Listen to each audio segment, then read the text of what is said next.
Così i due partiti si avviano verso il 6 novembre. Ospedali e clubs vengono accuratamente visitati. Ecco Eisenhower che qui con sua moglie, che gli americani chiamano affettuosamente mamma, Mamie, si interessa ai problemi della Chiesa cattolica in grande sviluppo da qualche anno a questa parte. Eccolo ancora mentre si accinge a un'esibizione al golf.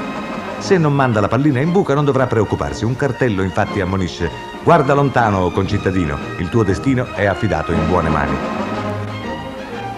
Eccolo mentre parla agli indiani in una delle zone del West, amichevole come con i cittadini di New York o di Filadelfia. Sotto gli occhi di tutto il mondo si alternano le fatiche di questi due uomini.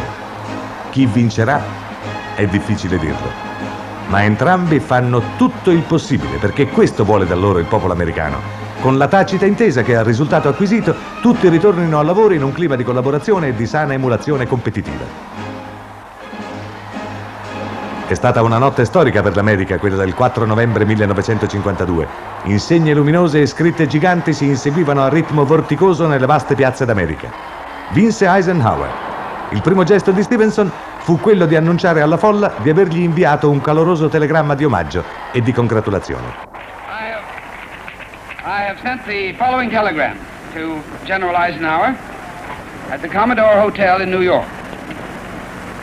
The people have made their choice and I congratulate you. That you may be the servant and guardian of peace. Eisenhower rispose subito, ormai nel pieno delle feste del partito vittorioso. Ho ricevuto il telegramma da Stevenson e lo ringrazio di tutto cuore. Con questo stile di reciproca lealtà si concludono le lotte politiche in America.